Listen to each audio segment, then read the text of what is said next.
As you have seen the title of this video,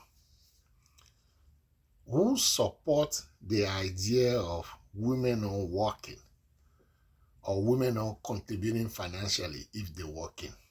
Who generally support that? And they often sometimes use the Bible for it. I'll get into that. Number one, who support it? It's very rare that you see a young person like 20 years old, 30 years old, 40 years old, even 50 years old, proclaiming that the man should have a house, the man should have a car or two cars, one for the woman then, or let's say a car, a house, a car, and pay all the bills, that the woman does not have to work, or if she's working, she should keep all her money for herself. Very rarely you see a younger generation supporting that.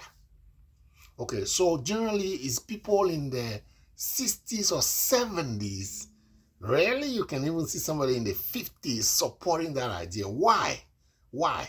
Because when those people who are 60 now, in the 60s now or 70s now, or late 50s now, when they were growing up, the culture was not, remember I'm doing this video in 2024, the culture was not that the way the workforce was, the way the labor was in those days.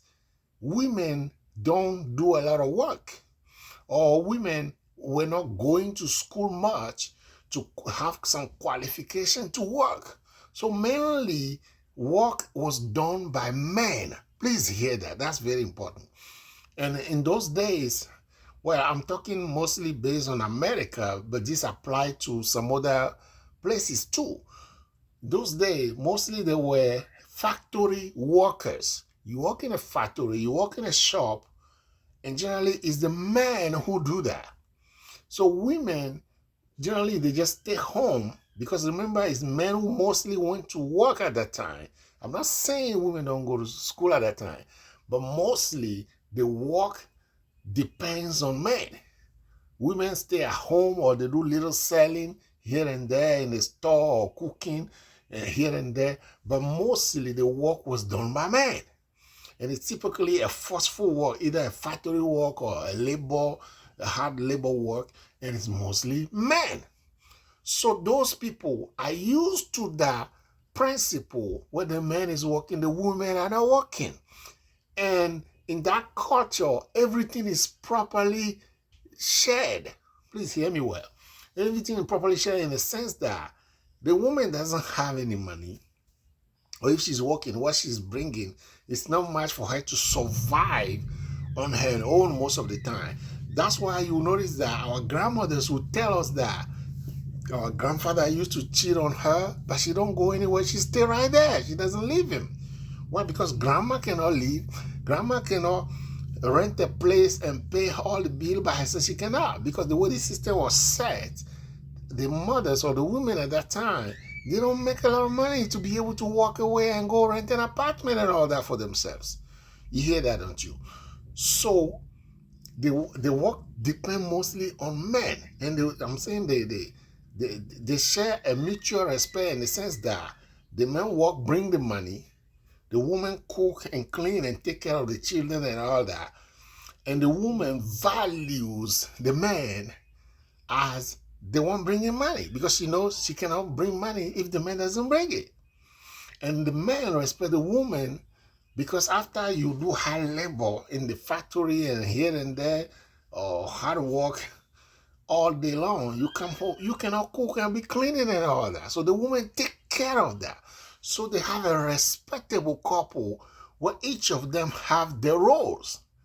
If the woman leaves, the man will struggle to survive, because he cannot go to work and come back and be cooking. And at that time, too, the restaurant wasn't that developed. Eating out, it wasn't that popular.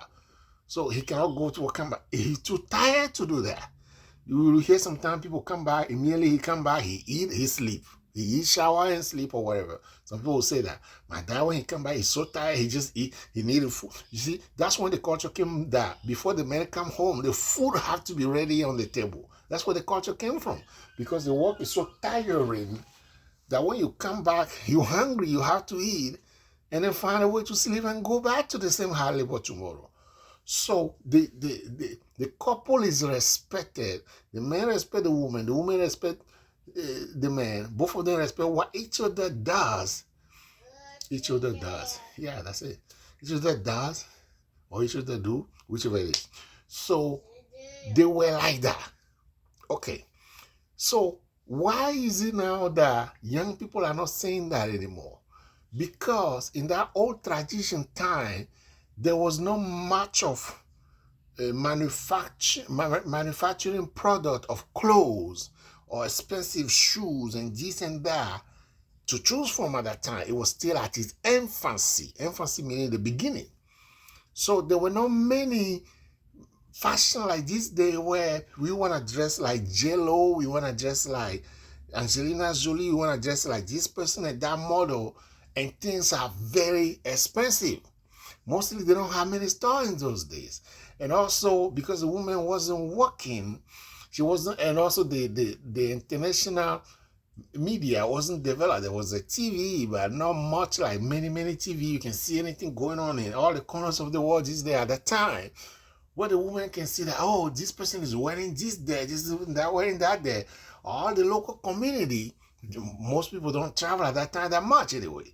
So you know mostly the people in your community. They're buying things from around the community.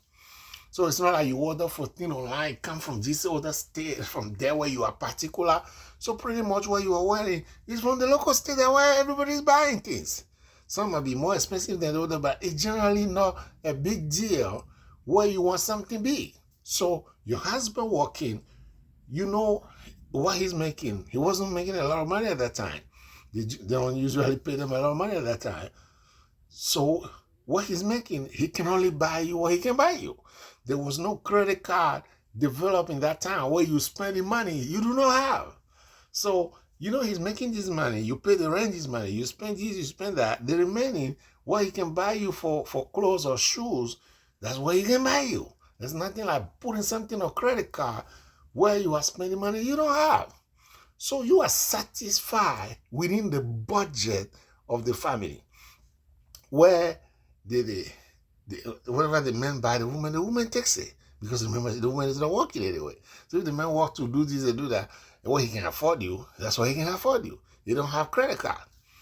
So, but now these days, where we have a credit card, you can be shining in a bigger car than you can afford normally. You can be wearing clothes you should not wear normally. There is this competition that is more demonstrated, especially with the credit card world, that make it where you can spend money buying something above your means. Did you hear that? So all that make it hard for our generation to be satisfied within our means. Do you know, if we decide that we're going to live within what we are making, even to this day where the men and the women are working, we are making, you don't know, most people will not survive, or most people will reduce a lot from what they are exhibiting, what they are showing right now, what they are spending, what they are using. They will go much lower than what they are showing us right now. Because especially in American society, most people live on debt, credit card. You see that? So the new generation facing this unlimited fashions mode or whatever, and where the women can desire higher things and all that. And now the women are also educated, more educated than before. I'm not saying the women of before, they were not educated. They're more educated where they can see things online. I want this, I want that, I want that, I want that. And the demand is higher now, where the man can naturally not afford much of it. Did you hear what I just said?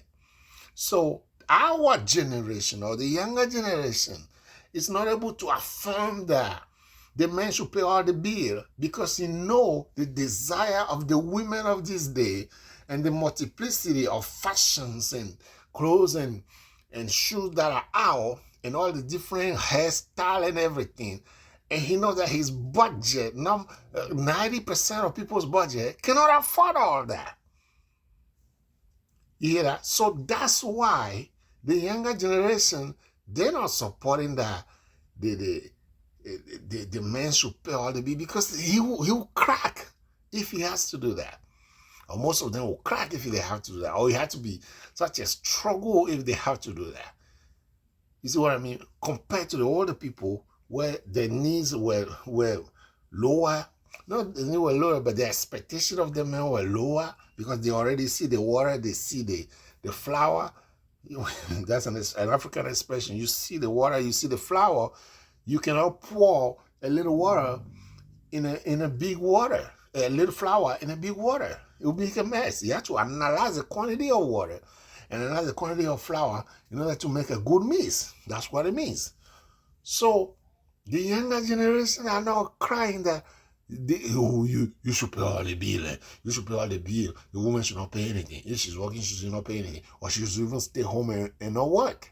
They're not saying that. They want both of them to work, and they want the woman to contribute, even though, well, some of them even require that it's half and half.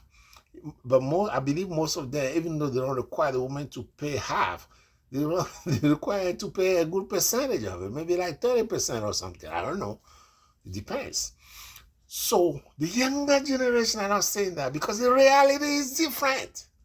Okay, now let me bring it. You say, oh, are you going away from the Bible? Let me bring it to the Bible. People saying that men should pay all the bill because the man is the breadwinner of the house, and they use Bible to defend that, right? Is it the same for Adam and Eve? Because that's the beginning of the couple. Is it the same for Adam and Eve? People, let's not make declaration emptily. Let's not make declaration that do not make a lot of sense, or that make us believe like we are not reading our Bible properly. You say, why did you say that? Okay, did Adam have to work to get a place to stay before he met Eve? I'm talking about, did he have to buy his house, in other words, or where he's living? If you want to talk about the Garden of Eden, did Adam have to work to get that Garden of Eden before Eve came in? The answer is no. God already created the garden before Adam came, with all the things in it, all the food in it, the fruit, everything in the water, everything was in there. They didn't need a car and all that. So let's just say it's like God gave Adam, the house was there, the car was there. They didn't need a car, but the means of transportation was not needed. Just like today we have to buy a car to go wherever. The food was there, the fruit and everything was in the garden. The animal was there, the pet or whatever was there before Eve came on the scene.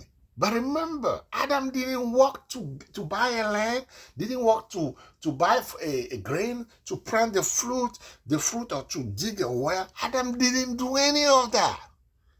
God already have it. The only task God gave Adam is to cultivate and to keep it. Okay, so meaning what Adam had before God brought Eve is a job. Did you hear that? What Adam have before Eve came is a job.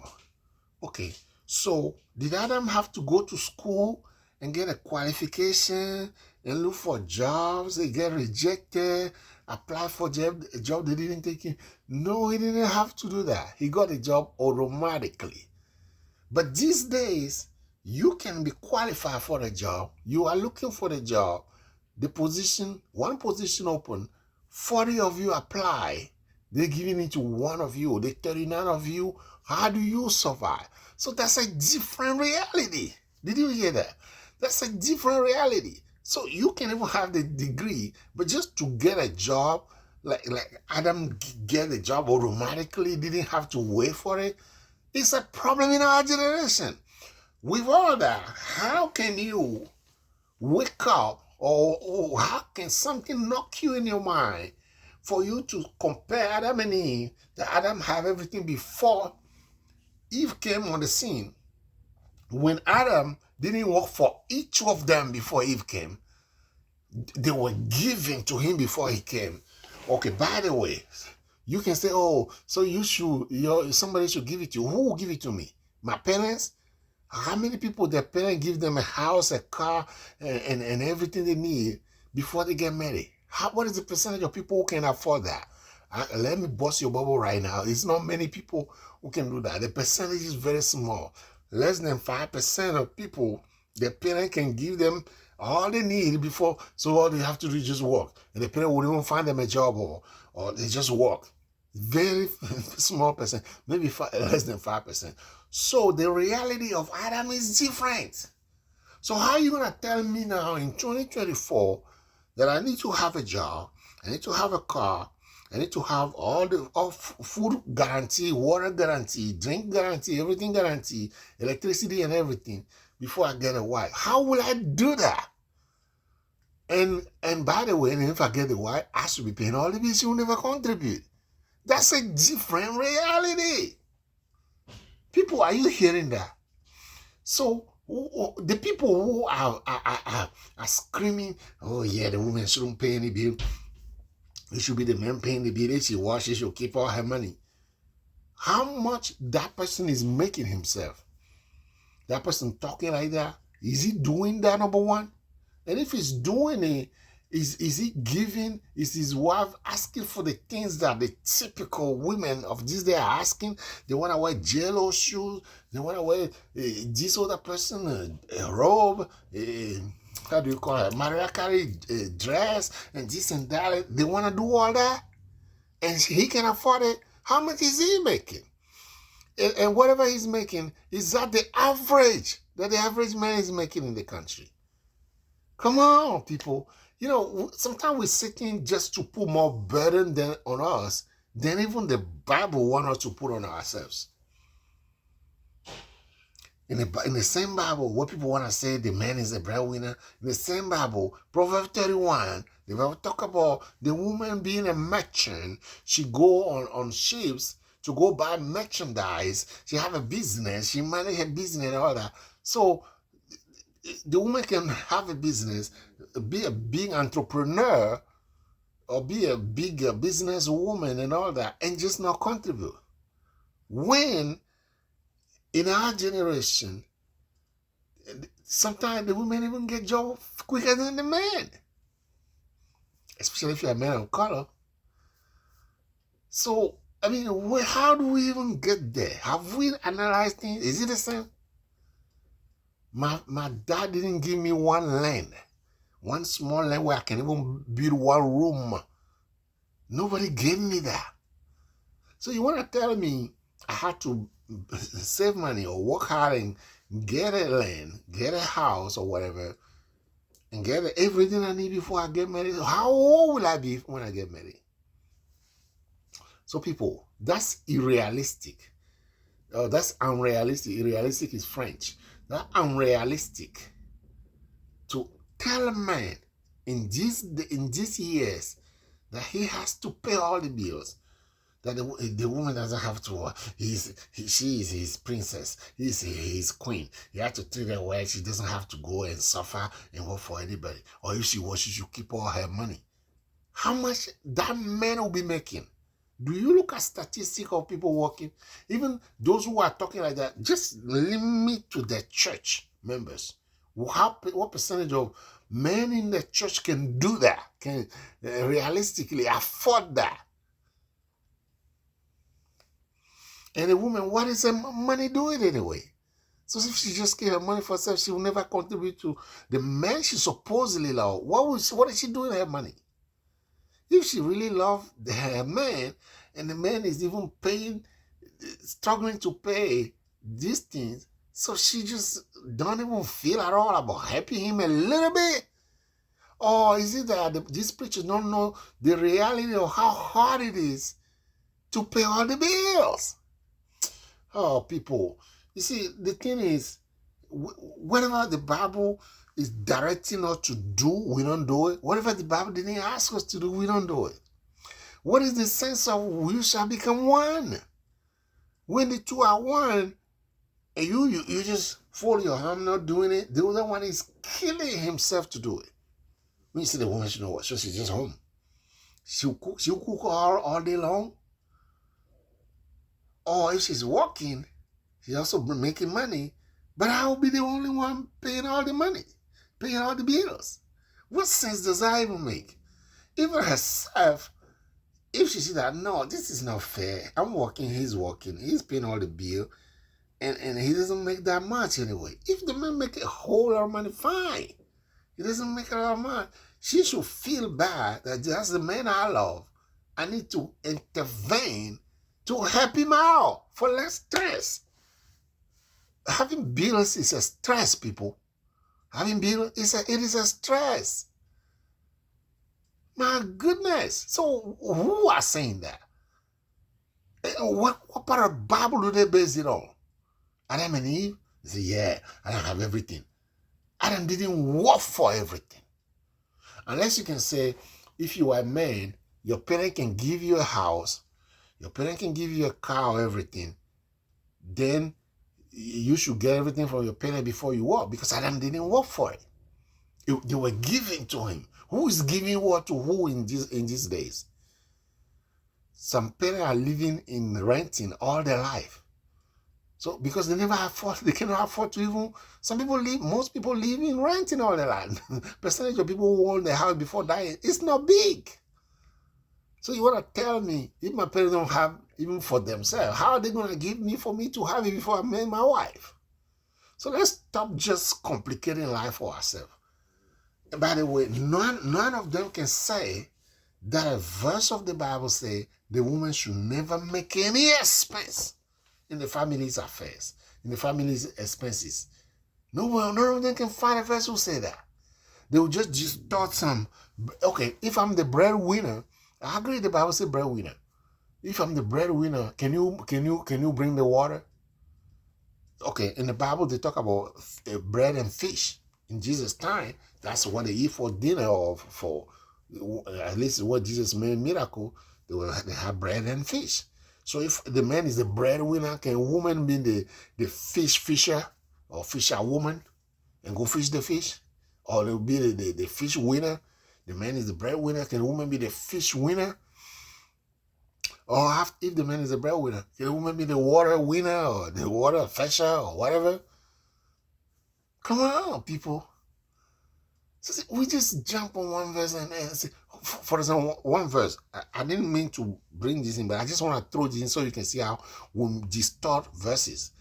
The Bible says God hates divorce. Okay? And then people say, oh, you can't get a divorce, God hate divorce. But God loves adultery. So because God hates divorce, does that make you to canalize on it and say God hates this one? So they would assume God loves them? God love adultery, God love fornication, God love fighting, God love backbiting, cursing each other out, fighting, and the police is called. God love mistreating children. God love beating your wife or beating your husband. God love all that. See, then people capitalize on it. God say, oh, God hate divorce. Another thing God love. It's true, God, the Bible say that, but divorce is a sin, and God hate all sins. Or God hate all the things in the Bible too. God hate an abominable heart. God hate a wicked heart. I'm not talking about divorce. I just told that in so you can see how we take a verse and distort it and bring it somehow. Some people say the people too. I don't want to say that because it will just divert from the walk between men and women thing that I'm talking about. So please, we need to have our eyes enlightened in the Word of God, and not just go with the flow of what people are saying to deal with it. May God bless us. Father, help us in Jesus' name. Amen.